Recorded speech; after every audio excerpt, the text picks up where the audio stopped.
Welcome to my Introduction to Networking course, also known as ITN. This is the version 7 material preparing learners for the Cisco CCNA 200-301.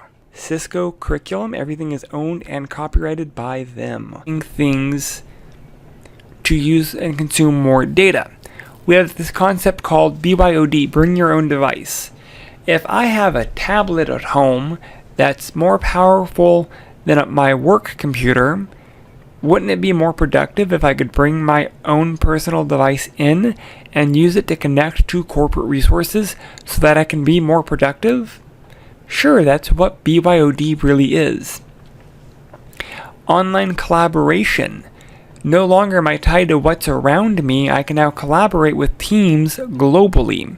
With everything happening currently, collaboration has taken a huge shift online, and we can now work with teams, again, globally, different perspectives and different time zones. Lastly is this concept of cloud computing. No longer do I need resources locally. I can actually put resources in the cloud and have my more computational heavy items be cloud-based, for example. In that regard, the cloud-based will be resources, a server on the internet that I can access anywhere. Again, BYOD could be tablets, phones, smartphones, laptops, and so forth. They allow you to bring your personal device into the business. Online collaboration are going to use tools like WebEx or Zoom for you to collaborate with one another, thus being able to more effectively and more efficiently complete work tasks. Video communication, again, things like teleconferencing are going to be huge. Video calls are made to anyone regardless of their location, conference calls, and that means you no longer have to be in the same physical location. I do a lot of meetings with groups globally, and if I had to be there, I'd have to travel constantly. So this video communication platform means I don't have to travel as much, making my life way easier. Again, WebEx is going to be one of the larger products which Cisco owns and pushes. Lastly is this cloud computing, and again, this allows you to store personal items or computational directives in the cloud on the internet. Cloud computing has been a buzzword more recently, even though these services have been around for quite a while. They can also deal with applications that are on the cloud or in the cloud, not so much local on your computer. Office 365 or Google Suites. You no longer have to download Office to use Word or PowerPoint. You can use a web-based or a cloud-based platform to use Word. Cloud computing is made possible by these things called data centers, and they are physical locations that provide heating, cooling, and power to these clients. These clients will put in their equipment and will get internet services to their equipment and allow for these interconnectivities. Smaller companies typically cannot afford their own data centers, so they may lease space. I actually lease space here in Las Vegas at a small data center, so I can have my services on the internet. There are 4 major types of cloud: public, private, hybrid, and custom. A public cloud is available to the general public, typically a pay-per-use model. A private cloud is intended for specific organizations or entities such as government, education, businesses if they want to pay for it. A hybrid is made up of multiple cloud types, and each part remains a distinctive object but are allowed for interconnectivity, so I can have an on-site server that connects to my private cloud on the internet, and I can sync data back and forth. That might be a use that may not be a hybrid. That may be more of a custom cloud. And these are clouds that are built to meet the specific needs of organizations. Trends for our home are using things like IoT, Internet of Things. We can have smart homes that uses sensors, door locks, that allow us to connect remotely and communicate. On my way home, my phone may say, "Okay, home, start cooling down." Or I may be at the store and I need to see what I have available in my refrigerator.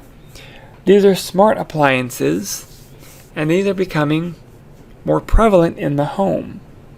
No longer do I need to remember what's in my fridge. I now can query my fridge and have it tell me what is in it. We can provide data over power lines. This is Ethernet over power, which is different from power over Ethernet.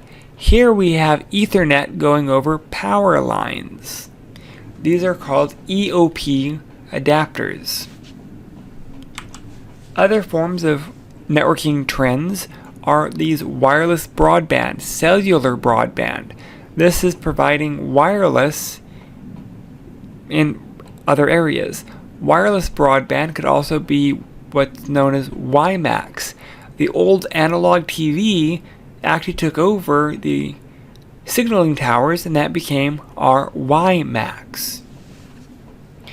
Moving on, we have our network security. How do we secure all of this? So when we talk network security, we're really talking more security threats. And security threats in this regard are things coming from the internet coming inside. The problem is we can also have what's called an internal threat, and those are things that are on the inside that are also just as dangerous. Sometimes your workers can be an internal threat. So the threat vector, that's where the threats may be coming from, could be both internal or external. So being able to secure the network from both internal and external threats is extremely important. So what are some examples of internal and external threats? External could be viruses and Trojans and adware and ransomware and threat actor attacks and things like DOS or identity theft. Internal threats could be stolen equipment, misuse of services, misuse of employee access. It could just be bad workers. I may come into an office and I want to use a printer for my second job or for my kids, whatever. If I steal resources from my company, I'm an internal threat. So what are some solutions? Some basic solutions are preventative controls. Do you have an antivirus? Do you have an anti-malware program? Do you actually run the programs? Are they set to clean up on a regular basis? Not just is it there and installed, but are they active? Are they running? How often are they checked? Things of that nature. On larger networks, we have things like firewalls. We have dedicated equipment that prevent access from coming in. We have access controls, both lists and entries that help prevent things from coming in or prevent access from being granted to things that shouldn't have access. We also have things like an IPS, intrusion prevention system.